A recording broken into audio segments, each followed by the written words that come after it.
Can't help but kind of tap your toes to that a little bit, huh? Hi, and welcome to this week's edition of BadAss Branding Presents. I am Trish Aikman, your host and chief branding strategist of BadAss Branding, a marketing firm whose mission is to help small businesses differentiate from others in their field while making a difference in the community. We invite you to join our Facebook fan page and, of course, follow us on Twitter. Both can be found by just typing in BadAss Branding. We are accepting applications for interviewees of small business owners that have a message they want to share. And we're also looking to partner with sponsors that want to give back to the community by helping their local nonprofits. Check out our website or contact me at badassbranding.com to learn more.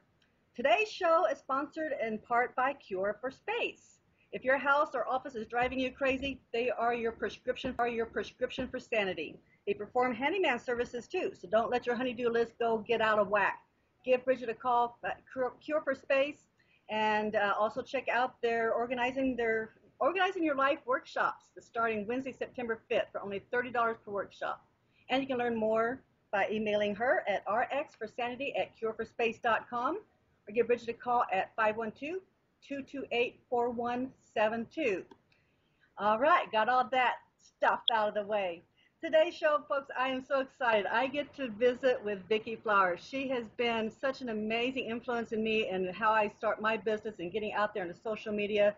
She is one of those powerful women in the industry, author, speaker, publisher, social media pro, Lions Club member, and as she says on her Twitter, a two-stepping shotgun shooting scooter girl. Gotta love that. Thank you for joining us today, Vicki.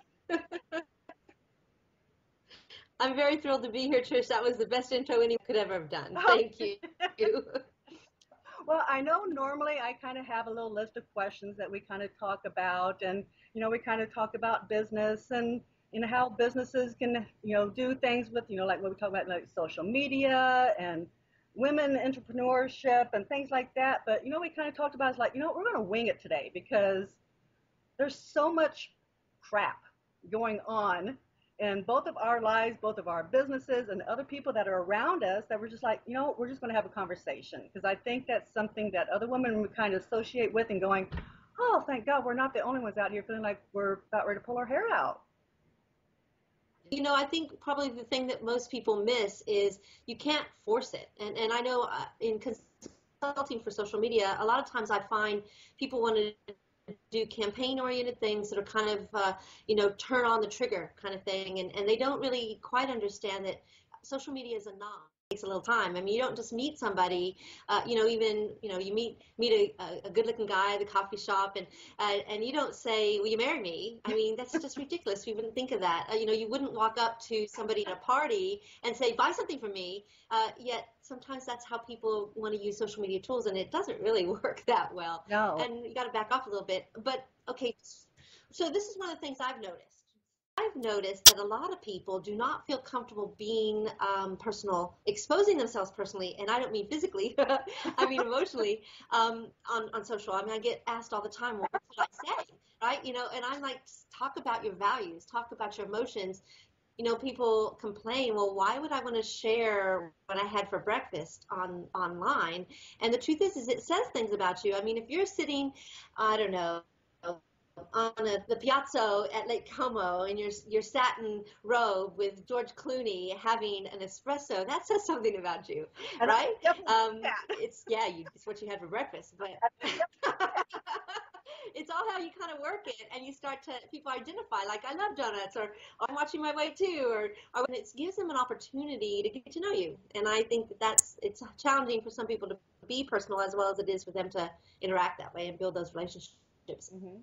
Absolutely. And I kind of being transparent. I was telling what have you found yesterday that, in being transparent and, and across the board, whether it's on social media or in dealing with my clients and talking about pricing or saying, this is how long it takes for me to do something. This is, I don't do the websites. I have someone else to do the websites. They appreciate that transparency. They appreciate the fact that I'm not holding back on them. I'm not trying to be sneaky. I'm not trying to pull the cover over their eyes or anything, to saying, this is me. And especially with you as well, we are our business, and so if we're not authentic, There's that favorite word of mine. If we're not authentic to who we are, all the way across the board, personally and professionally, it comes across as being kind of sneaky, and it's like, okay, what are they trying to hide? What snake oil are they trying to get us to buy? And so I like being transparent. It's like, at first when I started on Twitter, I was going to have two personas. I was going to have my personal persona and I was going to have my business persona. And it got to where it's like, okay, that's ridiculous. I'm going to be me regardless. Too much work. If someone doesn't like me saying badass, then fine. I don't want them as a client anyway. They're not going to appreciate my expertise and my, what I know and my personality. So why hide it? Why hide behind it? Be authentic, be transparent, and be who you are, and be freaking proud of it. I agree. And here's the other side of it for me too, that I find that I bounce between two things, and I try to manage and modulate them, is there's also some bit of momentum from a sales perspective that you can gain by being seductive, by being mysterious. And so even though I think there's complete room, and I totally am completely on the same page as you about authentic, I think sometimes transparency takes some of the fun out of it. So I like to encourage people to be honest and be forthright in their dealings. Don't do bait and switch. Don't promise things you're not going to deliver. Don't say it's only $1 when you really it's $5. Right. But I do think that there's some seduction, the art of seduction, because people kind of want to buy into a story. I mean, it's why we go to movies. Right. It's why we put on makeup, and it's why we wear Spanx, right? Because there's this illusion that is actually quite attractive, and I don't put that in the category of dishonest or not transparent or authentic. Mm-hmm. Maybe not as transparent as some, but certainly authentic when you think about wanting to be beautiful, when you think about the intrigue of beauty, both in how you act and how you sound and how you smell, and those things matter. And people make decisions as human beings. Like right now, you and I had a little technical difficulties getting up today. Well, we know the importance of video, right? People are able to draw more conclusions, and it's their baggage, right? Whatever they conclude is actually what they are. So you don't actually have as much control as marketers would like to believe we do. But how you dress, how you talk, all that matters. And so I think there is some room in the idea of transparency to actually have a little mystery too. And actually, I find it helps me sell more to make people, because that's an opt-in, right? When someone says, what is that? Or what are you talking about? Or that's interesting. When you get them to lean forward and ask questions, it's kind of it's a call to action. They've answered. And so in one way, I kind of use it to qualify people to, get them into my web of mystery. Come into my... I don't know. How do you use sex appeal and mystery? Yeah, exactly. Come into my den. Yes, exactly. I'm going to drink some drink. Well, I know things that we had talked about earlier. It's not a place. Oh, yeah, there we go. You got that, and I've got my Gatorade. If only we could get they should pay me for that. We can. We just haven't tried yet. Well, I know one of the things that we talked about earlier was your conversion and your kind of new look on life after losing your father. You want to touch on that a little bit? By Jane McGonigal. She was a game developer, and she had a serious concussion that made her very much in pain, made her suicidal, and she made a decision she was either going to kill herself or create a game to get better. And she dove into the research, and part of the research she found was post-traumatic growth. And I was intrigued by this. We've all heard of post-traumatic stress, right? Right. Well, there's actually something that science has been able to document called post-traumatic growth. And really, this is what's happened to me after my dad. My dad died very suddenly a year ago in June from 26 days. I even wrote a fiction book about it, a fictionalized version of what happened during those 26 days from the point he was sick to the point that he took his last breath. And it was mind-numbing. It was exhilarating is not the word, but that's the pace it was at, right? It was just like white knuckle, fast. Every hour things changed, and it was very intense, and it changed me. And I'd never been able to had not been able to put words to it. But Jane McGonigal's talk really did, and it was post-traumatic growth. And so what I found is everything shifted for me. My priorities have shifted. And other people have this, you talk to individuals who have cancer, and some of them say it's the best thing that's ever happened in their life. And well, how could that be, right? How could that be? And so sometimes I know we spend a lot of time as entrepreneurs, as women, as people, trying to guard against the risk of damage or trauma. And I'm kind of here to say, as a witness to my own experience, what I've gone through the last year, is that it's not necessarily going to break you. It might actually make you stronger. It might actually make you more focused, have more clarity, but you got to have to work through your process. And she talks about having resilience, emotional, mental, social, and physical resilience. And if you focus on having those things, you can actually turn trauma into a growth opportunity. And she put such beautiful words to what I had worked through this last year. I mean, I'm leaving my partner, and I know that doesn't sound like a very good thing, and it is sad because he's a good man, and I love him.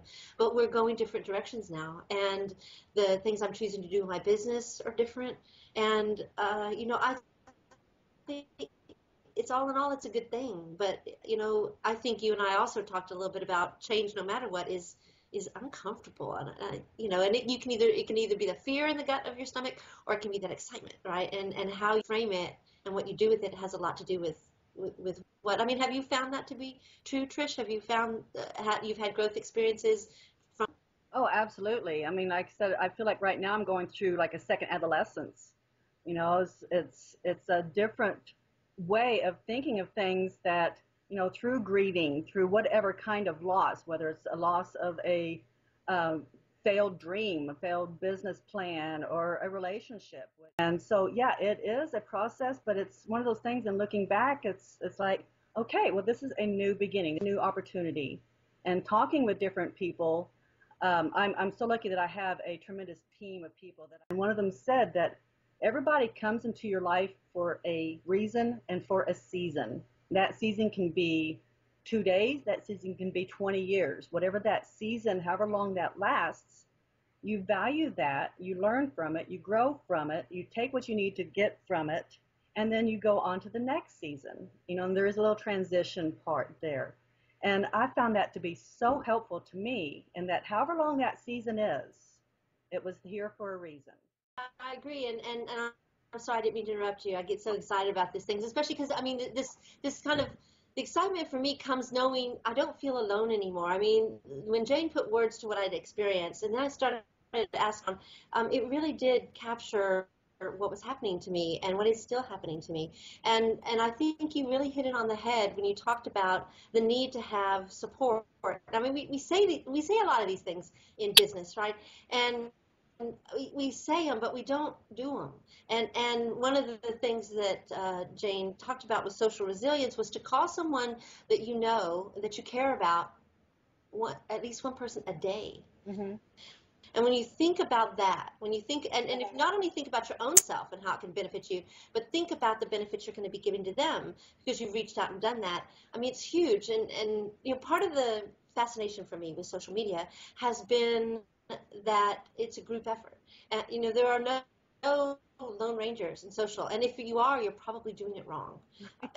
For as wrong as anything could be in the industry right now, right? Because it's changing so quickly. It really is.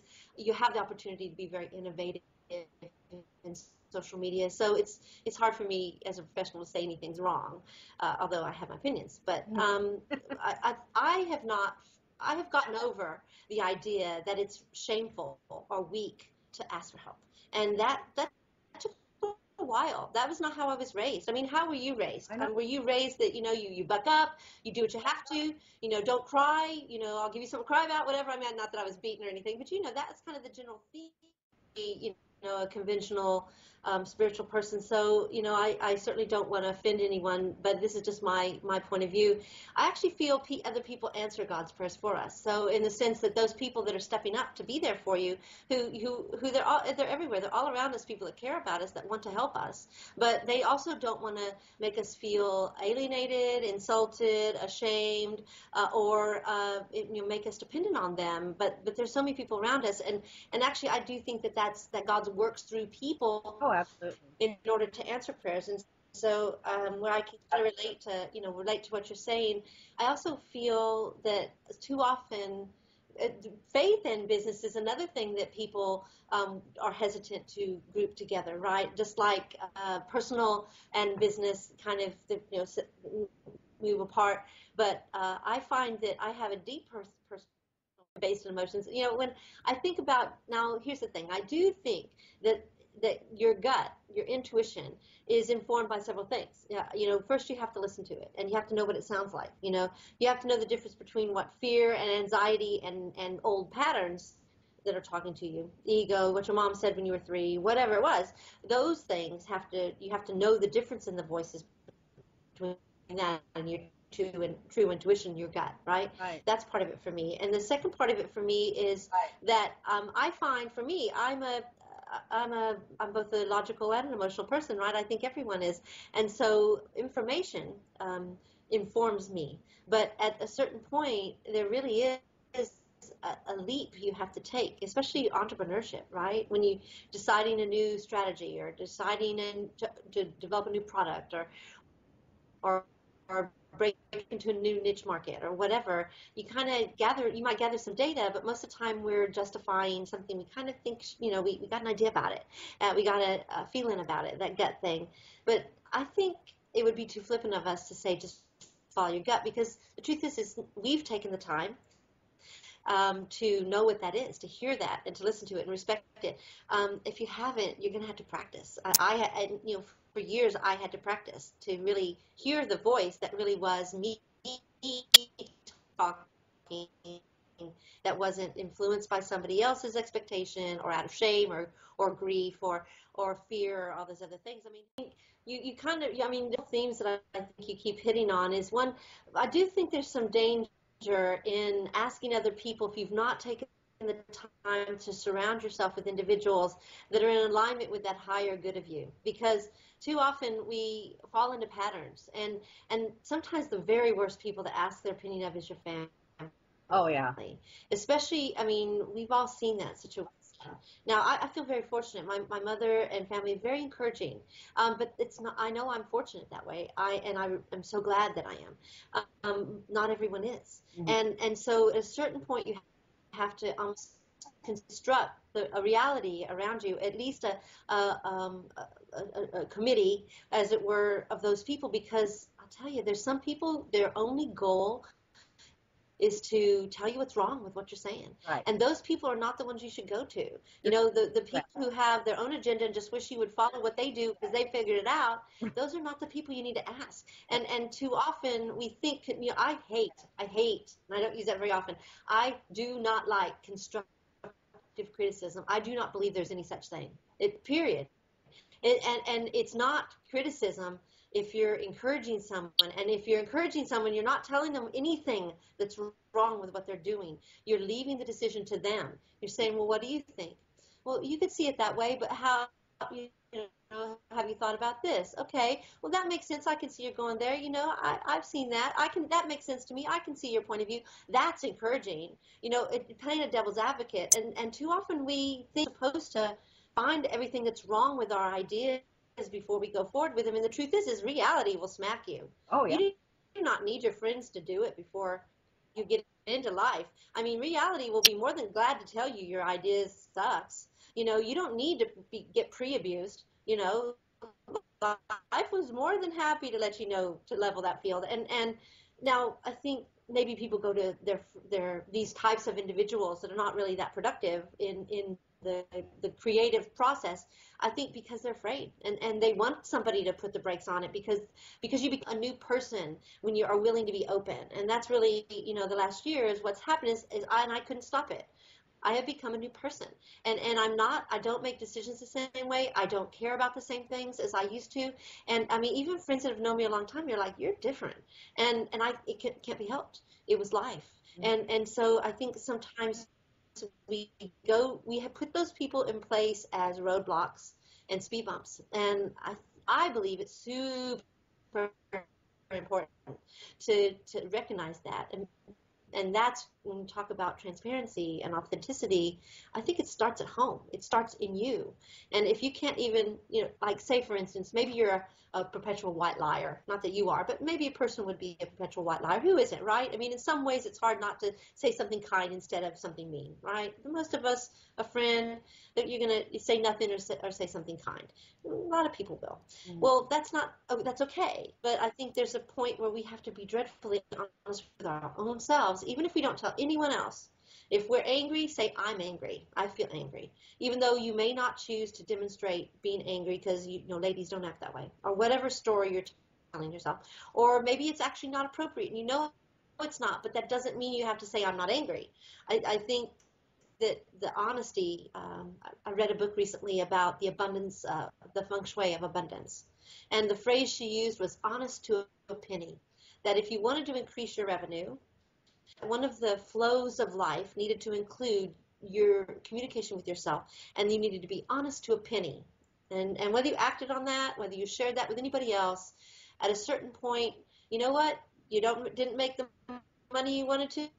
I didn't make enough calls. I didn't do the thing I knew I needed to, or I screwed off, or I sabotaged myself, or whatever, right? Or I'm not charging enough for my services, or I'm giving too much away. All the things and I can't, and there'll be plenty of people who say, oh, Trish, she would have loved it. I was at a meeting yesterday, and a dear friend, who I'm not going to say the name of, we were all expressing frustration as entrepreneurs developing passive income streams about the minding the gap between getting rid of client work, hands-on client work, and developing this passive income infrastructure for us to begin getting mailbox money, rents, royalties, selling products, whatever. And all of us, almost all of us, also do consulting, and the goal is to get out of that hands-on and move into passive income sources. Right. And he got kind of irritated with me and basically said, it's as simple as this, find somebody who wants to buy what you're selling, know what you're selling, and sell it to them. And I'm like, oh, that's kind of true. It's not really the whole truth, really. If that's the case, why are you here? Right. If it's that easy, if it's just this thing. Yeah. And so I don't know. How do you feel about that? I mean, do you think it is easy to be an entrepreneur? What have you found are the hard parts? What do you like? And I find it's hard to keep the emotions flowing in a way that keeps me creative and producing. What do you do? What about you?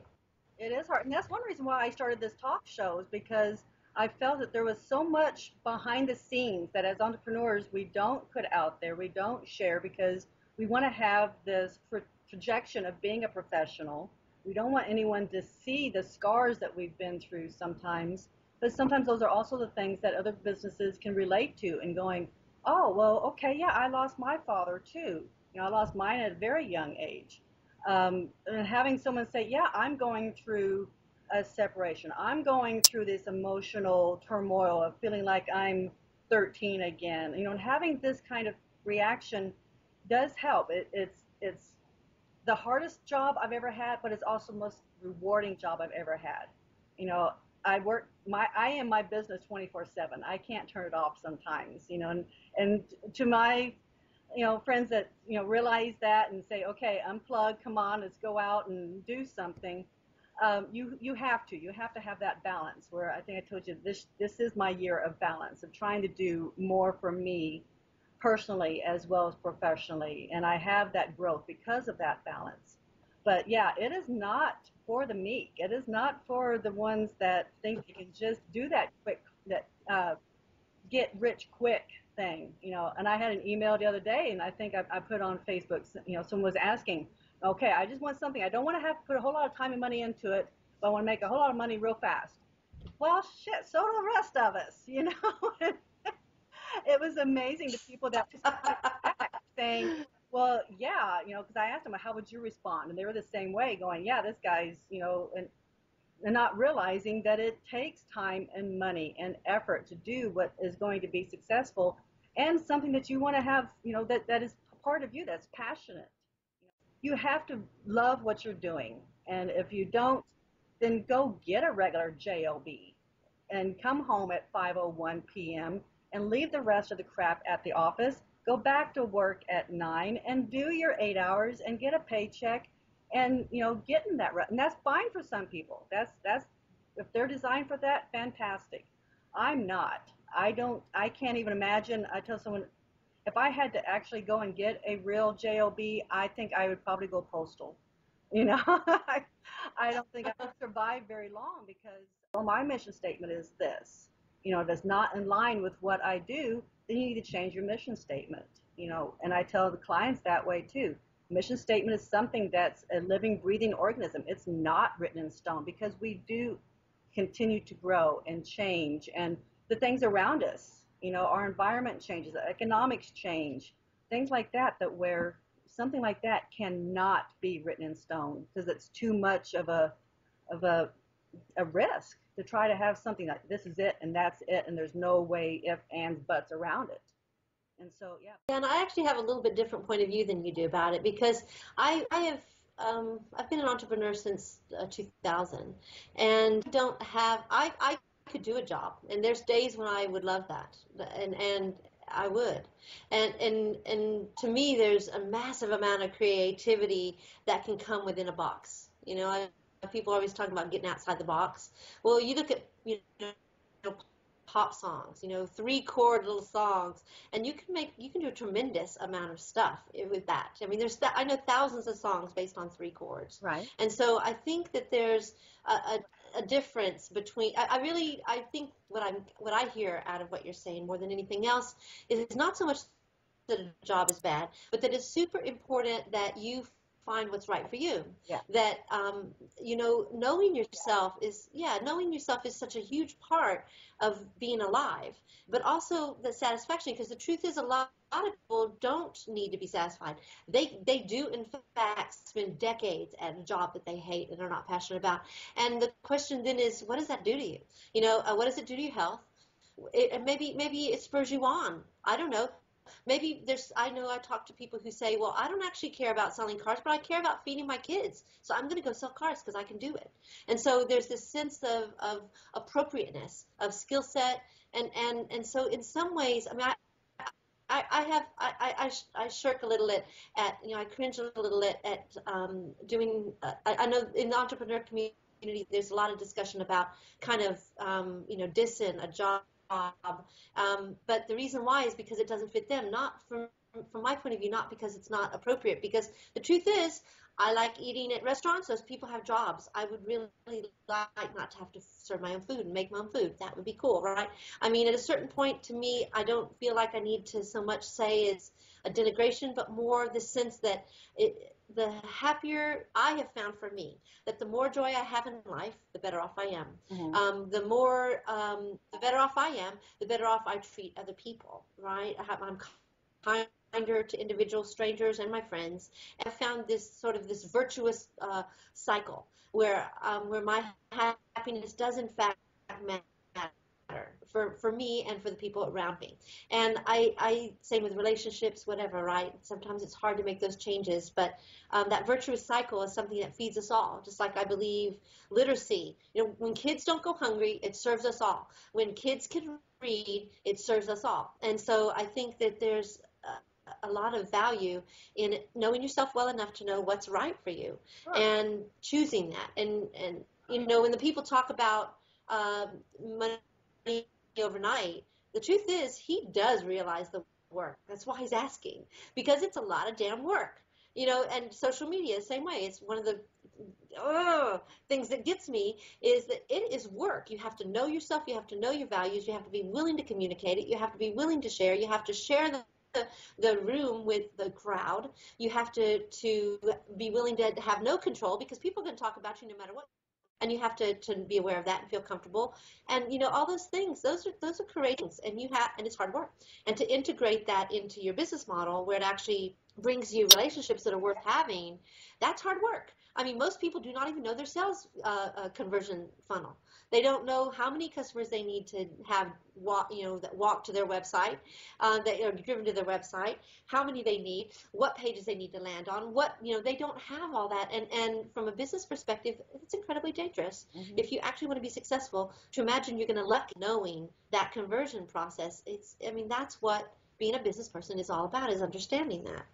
And so I think it's really dangerous to say it's just about passion, but I also know that sometimes you just got to pay the bills. And that was kind of the discussion that we were having, which is why it was so frustrating when the guy said, well, just sell something and find the people who want to buy it. I'm like, well, yes, technically, yes. And that's like saying, well, live a good life. Well, all breathe in, breathe out.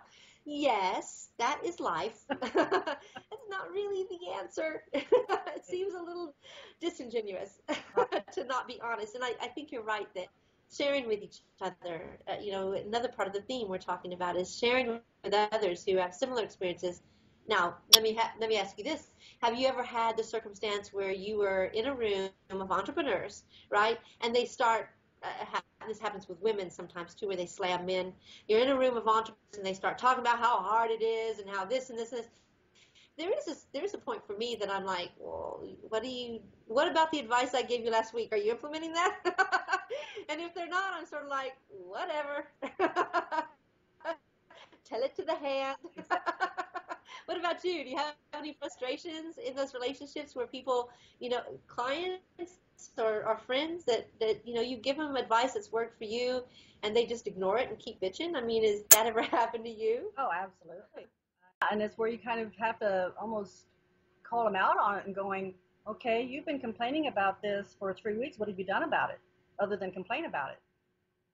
And those times where you just kind of, you shake your head and kind of, all right, you tweet about it and going, all right, so-and-so is this and SMH and moving on.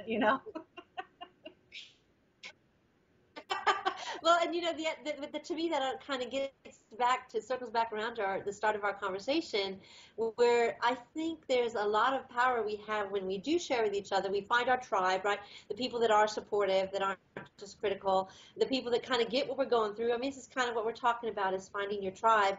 I think at that point that love has a huge piece in the actions people take too, because there's a certain calmness for me that comes when I know I've got places to turn to, right? When I know that when I feel confident and good about myself and I'm happy, those things all contribute to my ability to take those leaps and to do the hard work and to show up every day. I mean, I'm the kind of entrepreneur. I've never been the kind of person who didn't focus on something very intently. That group yesterday until the comment was thrown in, well, it's just selling things to people. We had this incredibly intimate moment going on where we were talking about the frustrations, the honest ones that we would not say publicly, except among trusted friends, to talk about, well, I don't really want clients anymore. I mean, I can go and get a client right now. I don't want them. I would rather do this, or I'd rather do this with my time, or I'm tired of always fishing. I want to land a big one, or whatever, whatever concern you might have in your business. So, I don't know. Well, like Jim Rohn says, you are the composite of the 5 people that you hang out with the most. And so you have to pick those people very carefully. Association, of those people is what is your ripple. And so, I think it's very important to pick those people. And the people that I pick when I, am at my wit's end and it's like, okay, I got to talk to somebody. They're very select, and the ones that I would actually listen to and take their advice and let them play devil's advocate with me, or vice versa, to where they are very special people. It's important to pick those people and ones that you really kind of expose. We're talking about exposing. To really expose yourself to those people, they have to be special and be very careful on who it is that those people are. They have to love you. Right? Oh, absolutely, unconditional. I mean, and accept you and know you. That's huge for me. And I actually seek out strangers' opinions a lot. I have quite a decent following on Twitter, and I ask questions a lot of the crowd, because I definitely feel like even among my personal friends that it's easy to get blinders on it, and you love the person, so you're going to say things, but I don't ascribe to cruelty. But I do think that there's some interesting points of view we can get from going different places than we're accustomed to, especially from a creativity stimulation point of view. When you put yourself in different situations, you can, you might trade up your five, right? You might actually find an even better five. But more than that, it's this sense that, okay, so a couple things, like we talked. I'm sort of bouncing around a little bit. I'm trying to let the inspiration flow through us today since we're having a casual conversation. One of the things, a couple things that have happened for me in this last year, besides me, I thought I knew what grief was, and I had no idea. So I've come to a much deeper respect for how intense my emotions can be. And in one way, it was horrible because I felt like I was crushed under a rock. Right. But in the other way, it also made me realize, well, this is how all my emotions can be this big. And that's kind of cool, right? And that was the other part then as I started healing. I was like, well, my joy could be this big. My happiness could be this big. And so I started exploring those things. And what I realized is that I had, as I experimented with meeting new people and also with solitude more, right? Because I'm naturally an introvert, and I've known this for years, and I've developed coping mechanisms, so I can get up and speak in front of people and do those kinds of things. But ultimately, I refresh myself either alone or with just a couple intimate friends, small conversations. And so I learned to respect myself, and that's part of starting at home things, respecting myself. But then the other part of it came from me where I was like, you know what? To what extent am I limiting myself with a story, right?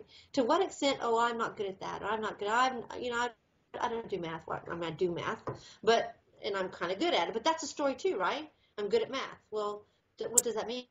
Does that mean I'm not good at creative? Maybe. So sometimes we tell these stories, even the positive ones about us, and they have about ourselves, and they have implications that we've not been fully explored. And if you start thinking about, well, I'm an emotional person, well, does that mean you can't think logically? It probably doesn't, but is that the sum? Follow it through. And that kind of self-examination has been really, really helpful to me.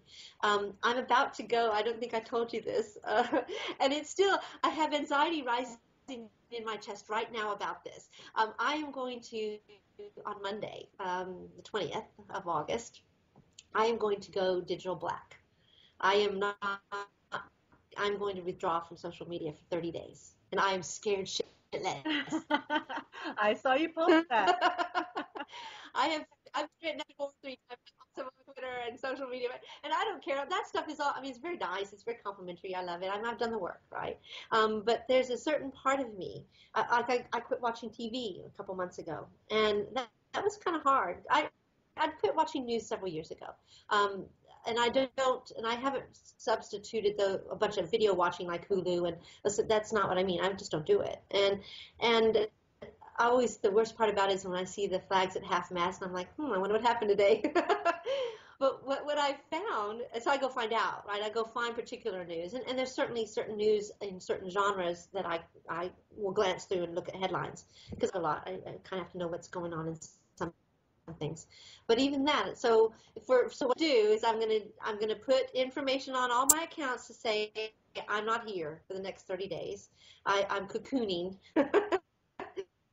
into the metamorphosis of a butterfly I'm about to become, and I'm going to redo some things. And it scares me, and I think that's good. I think it's good because, and some people think I'm crazy. Some people are like, go for it, because I believe that, and I'm a hardcore social media advocate. I'm not doing this because I don't think social media is very, very important. I am doing it because I think, in fact, it is very important. It's becoming insidious in our lives, and very integrated into the very fabric of how we deal with each other. And for the most part, I find that very, very, very good. I'm about to do a radio show for mid part of next month, starting about the impact of social worldwide in our culture, not just social media, Twitter tips, but in science and education, in astronomy, in culture, in dating, the ways social ethics and the theory, the openness, the transparency, the crowdsourcing, all these things that we know social is driving into our culture, how it's affecting us. And I think that's going to be interesting. So I'm going to shift some things around.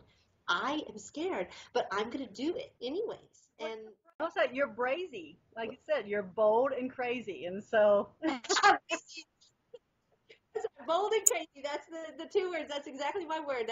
I've been using. I went to try to get brazy.com and somebody already gotten it. So oh, I got brazywoman.com. So there you go. I'll probably be rolling some of these things out. Well, you got to have courage, right? I believe you have to have courage. But more than that, you just have to keep showing up. I mean, that to me is what I've found where I've gotten most of my success, no matter what you feel. And so there's this, push and pull with entrepreneurs about being passionate about your work, which is good. I think it's incredibly important because I think that passion, the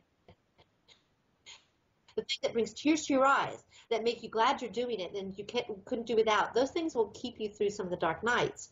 But I do think there's a huge amount of value in simply showing up every day and doing your work. And one other TED talk by the writer of Eat, Pray, Love, Elizabeth Gilbert, she talks about how we have this different shifted view of creativity now versus how it used to be. We used to believe that a genius would visit us and that the two of you together, that genius flowing through you is what caused your creativity.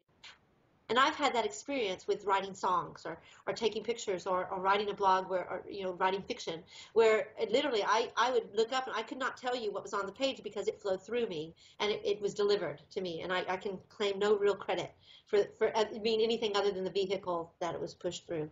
But then she says, modern times, we have this ego view that creativity is us, that we are creative. And so when you aren't creative, when your muse doesn't come, when that genius doesn't visit you, you're bad. And so many artists kill themselves because they lose that, right? And I think that, and she said one day she looked in the corner and she was struggling with her Eat, Pray, Love book, and she was just torn at it. She said, "Listen, I am showing up. Where are you? If you want this to be genius, you need to come in and be genius because I am doing my work. Let the record show I am doing my part." And I think that there's a huge value, no matter what you feel, to do that. Oh, absolutely. And I mean, have you found this to be true? I think we have to blend it.